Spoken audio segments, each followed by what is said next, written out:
एक सीन, एक डायलॉग और एक थिएटर जहाँ लोग रो रहे हैं, चीख रहे हैं, कुछ तो बेहोश तक हो गए।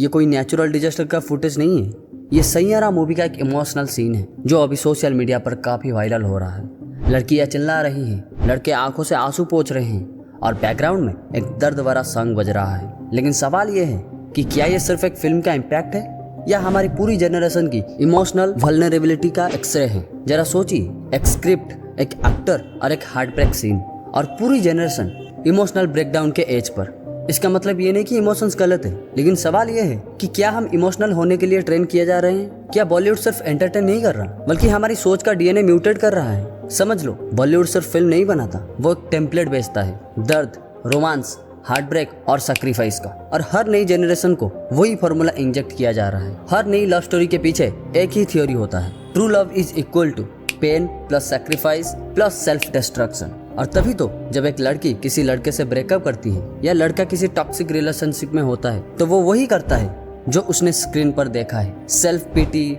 टीयर्स और इमोशनल ड्रामा। हमारी पूरी रियलिटी स्क्रीन पे चली गई है और स्क्रीन वाली फैंटेसी हमारी रियल लाइफ बन गई है। अब सिनेमा मिरर नहीं है, ब्लूप्रिंट बन चुका है हमारा। हम सोच समझ कर नहीं, सीख कर फील कर रहे हैं, जो कि बहुत ही बड़ा डिजास्टर है हमारी पूरी लाइफ का। तुम नोटिस करो, बॉलीवुड हर जनरेशन के इमोशंस को कैप्चर नहीं करता बल्कि डिजाइन करता है। 1970s में अमर प्रेम जैसी एक फिल्म आई, प्यार में पेन, औरत की मजबूरी और एक आदमी का बलिदान। फिर 1980s में एक दूजे के लिए फिल्म आई, एक ऐसी लव स्टोरी जहां कपल मिल नहीं पाते और अंत में सुसाइड कर देते हैं। फिर 1990s में दिल वाले दुल्हनिया ले जाएंगे और एक नई जनरेशन ने सीखा love is about to chasing, convincing and sacrificing no matter what. फिर यही 2000 में उस टाइम एक बहुत ही फेमस फिल्म रिलीज हुआ था, देवदास नाम का, जो बहुत ही रोमांटिक फिल्म था। एक आदमी जो पीने लगा, बर्बाद हो गया और हमने बोला ये तो सच्चा प्यार था। तुम समझ रहे हो ना, हमारी फिल्म सिर्फ कहानियां नहीं बताती, वो इमोशनल पैटर्न सिखाती है। एक 12 साल का लड़का जब देवदास फिल्म देखता है तो उसके दिमाग में सीधा एक ही फॉर्मूला रजिस्टर होता है, अगर प्यार नहीं मिला तो बर्बादी ही प्यार का असली पहचान है।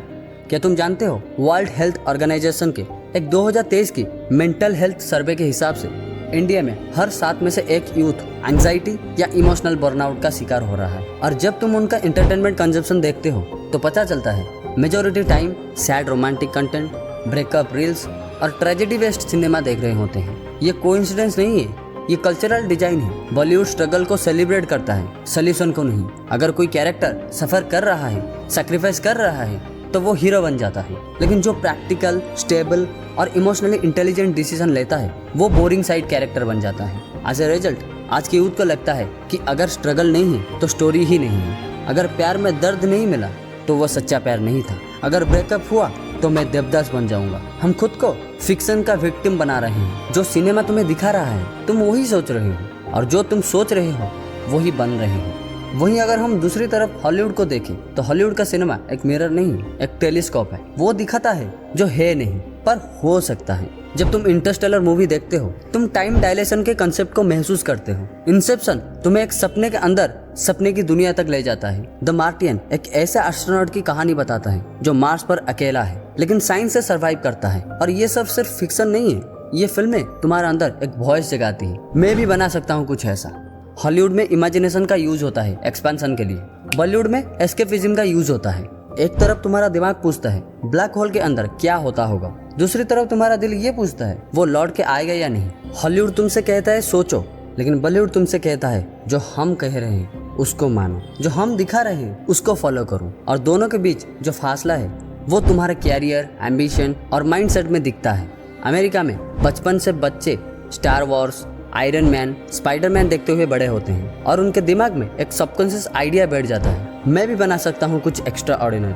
उनके टॉय भी रोबोट्स होते हैं, कोडिंग किड्स होती हैं। और इंडिया में लड़का देवदास बन जाता है, लड़की पारो बन जाती है और दोनों मिलके टॉक्सिक लव को सैक्रिफाइस नाम दे देते हैं। वहाँ का सिनेमा इंजीनियर बनाता है और यहाँ का सिनेमा इमोशनल शहीद। हॉलीवुड ने सिनेमा को एक पावरफुल लर्निंग टूल बनाया। हिडन फिगर्स एक ऐसी फिल्म है जो तुम्हें नासा के ब्लैक वुमेन मैथमेटिशियंस की रियल कहानी बताती है। द सोशल नेटवर्क बताता है फेसबुक का क्रिएशन प्रोसेस। ओपनहाइमर एक न्यूक्लियर फिजिसिस्ट की मोरल डायलेमा को एक्सपोज करता है। और बॉलीवुड यहाँ पे रियलिटी या तो ओवर ड्रामेटाइज होती है या completely ignore. As a result पूरी जनरेशन जो इमोशनली मैच्योर है लेकिन इंटेलेक्चुअली कंफ्यूज्ड हॉलीवुड सिनेमा तुम्हारा दिमाग खोलता है और बॉलीवुड सिनेमा तुम्हारा दिल तोड़ता है। लेकिन ये वीडियो किसी भी इंडस्ट्री का कैरेक्टर असैसिनेशन करना नहीं। मैं ये बिल्कुल नहीं कहता कि बॉलीवुड खराब है या उसका कोई वैल्यू नहीं है, क्योंकि बॉलीवुड ने भी हमें कुछ ऐसे सिनेमैटिक जेम्स दिए हैं जो सिर्फ एंटरटेन नहीं, एजुकेट और एलिवेट करती हैं। जैसे स्वदेश, जिसने एक एनआरआई को वापस अपने गाँव की सेवा करने इंस्पायर किया, और सुपर 30 जैसी मूवी जहां आनंद कुमार जैसा रियल लाइफ टीचर 30 गरीब बच्चों को आईआईटी तक ले जाता है। फिर 12th फेल, जहां एक छोटे शहर का लड़का अपनी जिंदगी के हर फेलियर को एक नई शुरुआत में बदल देता है। फिर तारे जमीन पर, जहां एक टीचर ने एक डिसलेक्सिक बच्चे की जिंदगी बदल दी। और फिर चक दे इंडिया, जहां लीडरशिप और टीम स्पिरिट का असली मतलब समझाता है। फिर रंग दे बसंती, जिसने यूथ को जगाया सिस्टम के अगेंस्ट बोलने के लिए। फिर अंत में आता है दंगल, जिसने बेटी बचाओ से लेकर बेटी पढ़ाओ तक हर माइंडसेट को हिला कर रख दिया। लेकिन प्रॉब्लम ये है, ये ज्वेल्स बॉलीवुड में एक्सेप्शन है, नर नहीं।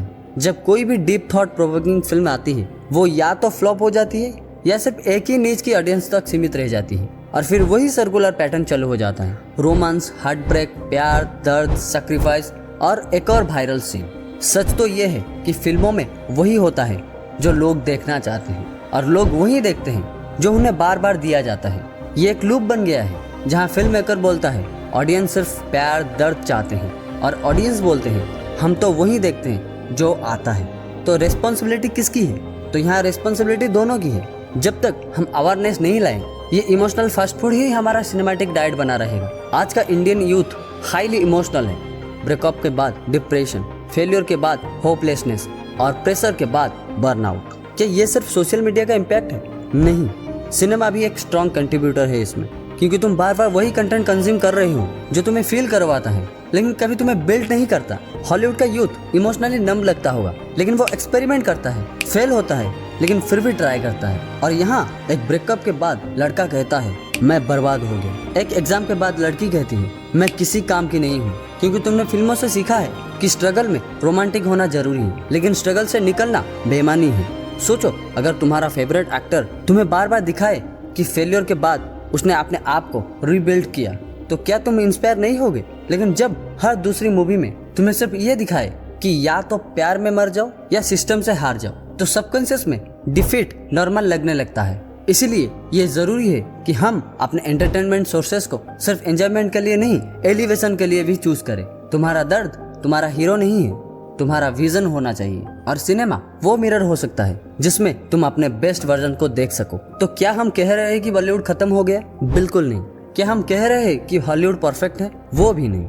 लेकिन ये जरूर कह रहे हैं सिनेमा सिर्फ टाइम पास नहीं, सिनेमा तुम्हारी सोच का जीपीएस है। तुम क्या सोचते हो, किस डायरेक्शन में जाते हो, तुम्हारा इमोशनल कंपास किस तरफ घूमता है, ये सब तुम्हारे डेली कंटेंट से प्रोग्राम होता है। और जब एक पूरी जनरेशन सिर्फ रोमांटिक ट्रेजेडी देख के बड़ी हो रही हो, तो उनका रियलिटी से हार्ट ब्रेक होना तय है। इसलिए जरूरत है एक सिनेमैटिक कॉन्शियसनेस की, जहां हम खुद से पूछे जो मैं देख रहा हूँ क्या वो मुझसे इवॉल्व कर रहा है या सिर्फ मुझे इमोशनली डिपेंडेंट बना रहा है। तुम एक इंसान हो, लेकिन तुम्हारी चॉइस तुम्हारे देश के कंटेंट का फ्यूचर डिसाइड करती है। अगर तुम सिर्फ इमोशनल फिल्म देखोगे तो मेकर्स वही बनाएंगे, लेकिन अगर तुम स्वदेश, रॉकेट बॉयज, 12th फेल जैसे कंटेंट को चूज करोगे तो इंडस्ट्री भी समझेगी इंडिया सिर्फ प्यार के लिए नहीं, प्रोग्रेस के लिए भी रेडी है। देखो, रोना तो सबको आता है, लेकिन सोचना सिर्फ उन्हें आता है जो कुछ बदलना चाहते हैं। सिनेमा तुम्हें रुलाए या जगाए, ये तुम्हारे रिमोट के बटन पर है। अब वक्त है सिर्फ देखने का नहीं, सोचने का और चुनने का।